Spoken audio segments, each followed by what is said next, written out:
Hello everyone, मैं हूं Deepika. Listen and learn में आपका स्वागत है। बच्चों, आज की इस वीडियो में हम पढ़ेंगे मातृभूमि, जिसके लेखक हैं सोहनलाल द्विवेदी जी। तो बच्चों, सबसे पहले इस कविता के बारे में थोड़ा सा जान लेते हैं, ठीक है।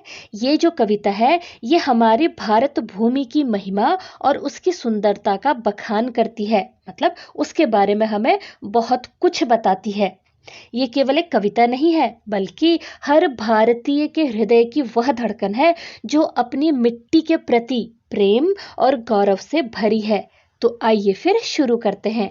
बच्चों, मातृभूमि का मतलब क्या होता है? देखो, वो स्थान या वो जगह जहाँ पर हमने जन्म लिया है, तो वो देश जहाँ पर हमने जन्म लिया है, वो हमारी मातृभूमि कहलाएगी, ठीक है। ऊंचा खड़ा हिमालय आकाश चूमता है, नीचे चरण तले झुक नित सिंधु झूमता है। तो बच्चों, जो प्रस्तुत पंक्तियां हैं, इसमें कवि ने भारत की भौगोलिक विशेषताओं और प्राकृतिक सुंदरता का गुणगान किया है। देखो, हिमालय ये क्या है? ये एक बहुत बड़ा, एक विशाल पर्वत है जो कि बर्फ से ढका हुआ है ना। और ये भारत के उत्तर में स्थित है। तो इस गौरवशाली पर्वत को कवि ने ऐसे दर्शाया है मानो वो आकाश को चूम रहा हो, ठीक है। और वो देश को शक्ति प्रदान कर रहा है, सुरक्षा प्रदान कर रहा है। इस तरह से वो सीना ताने खड़ा है, ठीक है। और वहीं दूसरी तरफ नीचे चरण तले झुक, नीचे मतलब हमारे भारत देश के नीचे, नीचे की तरफ यानी साउथ की तरफ। चरण तले का मतलब होता है पैरों के नीचे। नित सिंधु झूमता है, नित मतलब हमेशा, हर समय, और सिंधु मतलब समुद्र। हमारे भारत के नीचे की तरफ, साउथ की तरफ कौन सा समुद्र है? हिंद महासागर है ना। तो कवि कह रहे हैं कि हमारे देश की जो दक्षिण दिशा है, वहां पर स्थित जो विशाल हिंद महासागर है, वो हमारे देश के चरणों में झुक करके लहरों के माध्यम से अपने उल्लास को झूमता है। मतलब वो खुशी से झूम रहा है, तो वो अपनी खुशी को प्रकट करता हुआ हर समय झूमता रहता है। तो इस तरह से एक तरफ ऊंचाई का गर्व है, तो दूसरी तरफ समुद्र की विनम्रता। समुद्र लहरों के रूप में भारत माता के चरणों को निरंतर पखारता रहता है। ये दर्शाता है कि हमारी धरती को प्रकृति का दोहरा आशीर्वाद प्राप्त है, ठीक है।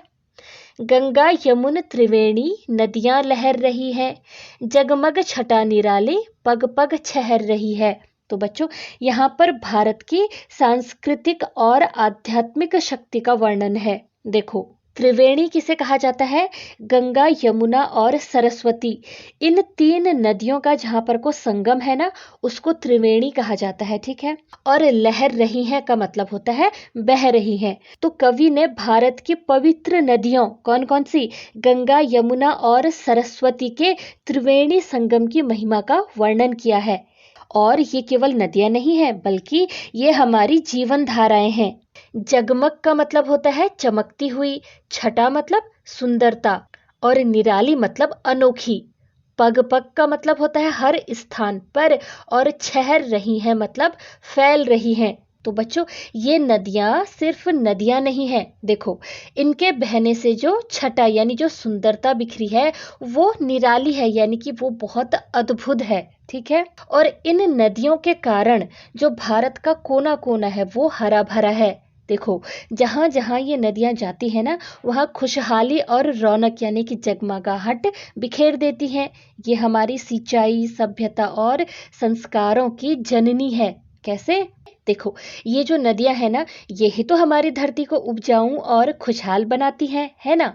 वह पुण्य भूमि मेरी, वह स्वर्ण भूमि मेरी, वह जन्म भूमि मेरी, वह मातृभूमि मेरी। तो बच्चों, इन पंक्तियों में कवि ने भारत की महानता और पवित्रता का भावनात्मक रूप से वर्णन किया है। देखो, वो अपने देश को क्या क्या कह रहे हैं?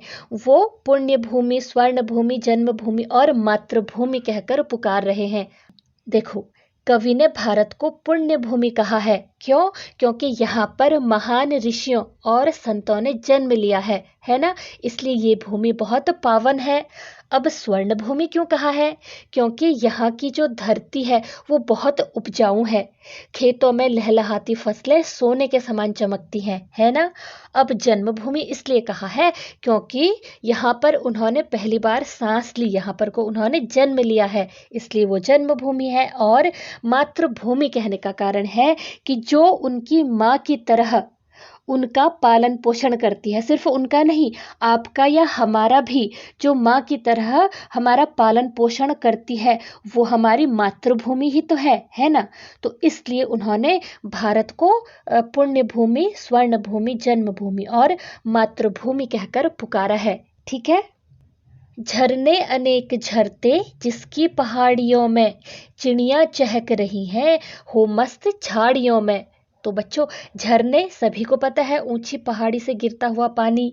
अनेक मतलब बहुत सारे, झरते मतलब गिरते हैं।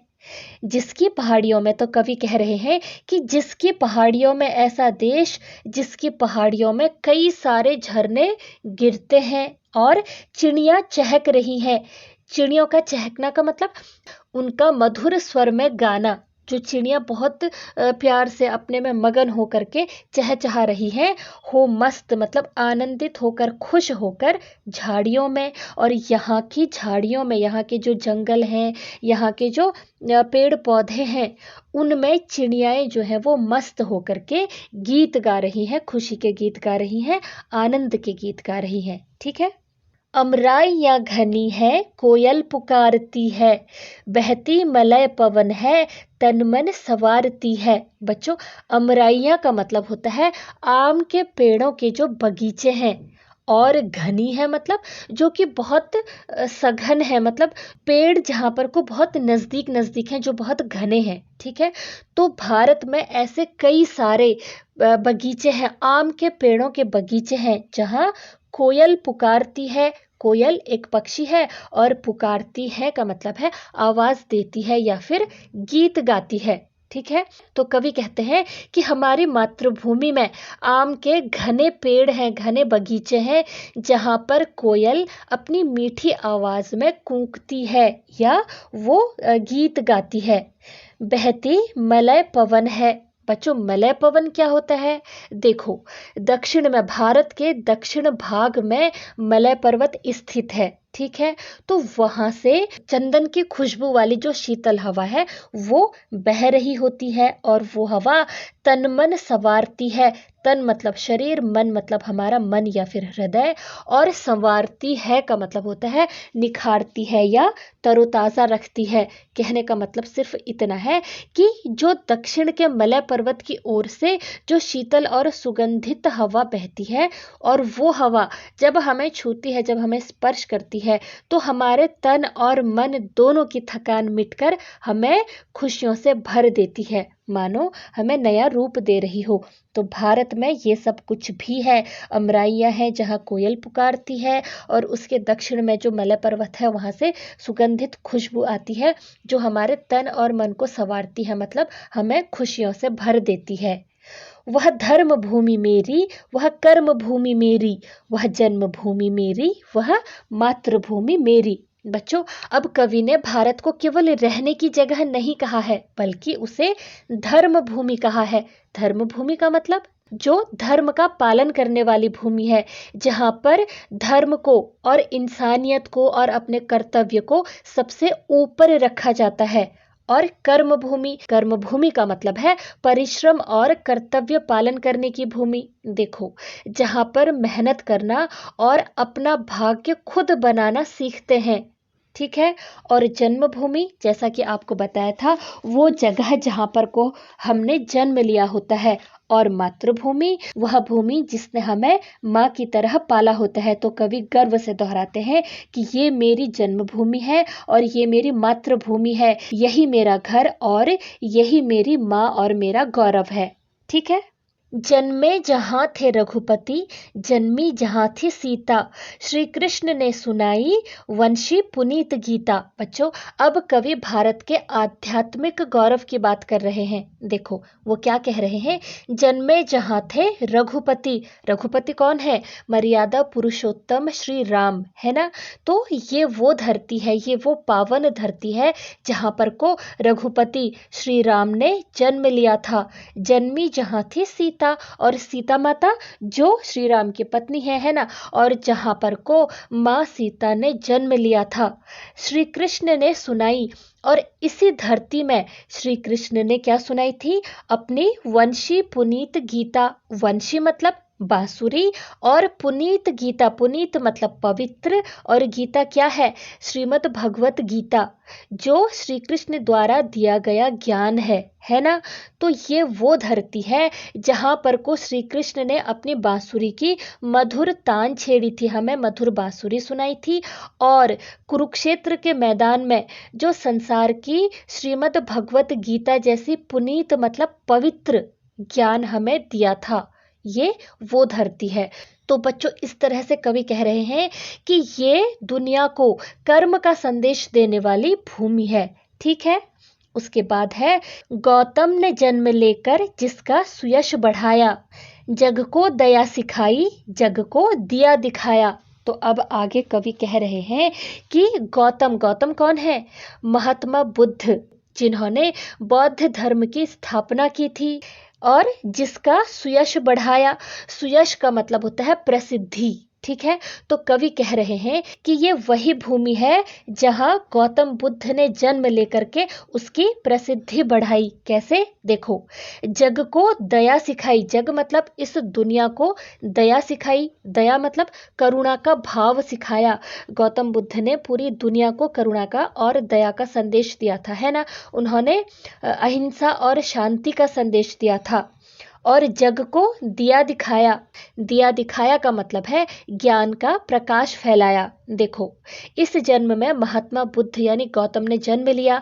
उन्होंने भारत का सम्मान पूरी दुनिया में फैलाया। उन्होंने नफरत की जलती हुई इस दुनिया को दया और अहिंसा का पाठ पढ़ाया, और जग को दिया दिखाया। इसका मतलब है उन्होंने अज्ञानता के अंधेरे में भटकती मानवता को ज्ञान और सत्य का रास्ता दिखाया। ठीक है। उन्होंने संदेश दिया कि हमें सत्य के मार्ग पर चलना चाहिए और मोक्ष की ओर अग्रसर होना चाहिए, है ना। वह युद्ध भूमि मेरी, वह बुद्ध भूमि मेरी, वह मातृभूमि मेरी, वह जन्मभूमि मेरी। तो बच्चों, कविता के अंत में कवि भारत को युद्ध भूमि कह रहे हैं। देखो, जहां अन्याय के खिलाफ धर्म युद्ध, जैसे महाभारत का जो युद्ध था, है ना, वो लड़ा गया था, इसलिए उन्होंने इसे युद्ध भूमि कहा है। और बुद्ध भूमि कहा है, देखो, जो शांति और अहिंसा का केंद्र है ना, तो इसलिए उन्होंने इसको बुद्ध भूमि कहा है।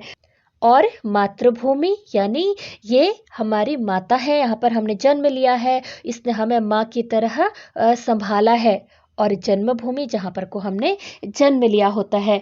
तो ये जो भूमि है, ये वीरता और शांति का एक अनूठा संगम है, और ये मेरी मातृभूमि की असली पहचान है। ठीक है। और कवि के अनुसार यही उनकी मातृभूमि है और यही उनकी जन्मभूमि है।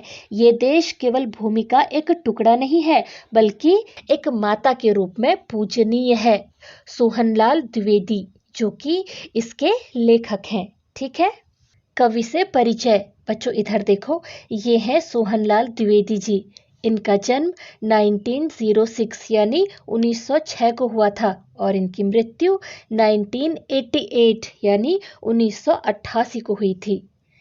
इस कविता को हिंदी के प्रसिद्ध कवियों में से एक सोहनलाल द्विवेदी जी ने लिखा है।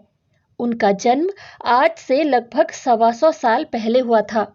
उस समय अंग्रेजों का भारत पर आधिपत्य था, मतलब अधिकार था। उन्होंने अपनी लेखनी से अंग्रेजों का विरोध किया। उनकी लेखनी का सबसे प्रिय विषय था देशभक्ति। भारत के गौरव का गान करना उन्हें बहुत प्रिय था, मतलब बहुत पसंद था।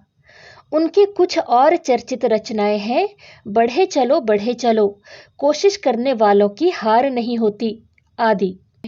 तो बच्चों, इस कविता को पढ़ने के बाद आपने महसूस किया होगा कि हमारी मातृभूमि कितनी महान है। ये कविता हमें सिखाती है कि हम जिस मिट्टी में जन्मे हैं उसका कर्ज हम पर हमेशा रहेगा। उम्मीद है इस कविता की व्याख्या ने आपके मन में अपनी जन्मभूमि के प्रति प्रेम को और गहरा किया होगा। तो बच्चों, इसी के साथ ये वीडियो यहीं पर खत्म होती है। मुझे उम्मीद है कि ये कविता आपकी समझ में आ गई होगी, लेकिन कहीं पर भी कोई डाउट रह जाए ना तो कमेंट करना मत भूलना। पूरी कोशिश करूंगी कि आपका डाउट दूर कर सकूं। तो मिलते हैं अगली वीडियो में। Till then keep learning and bye.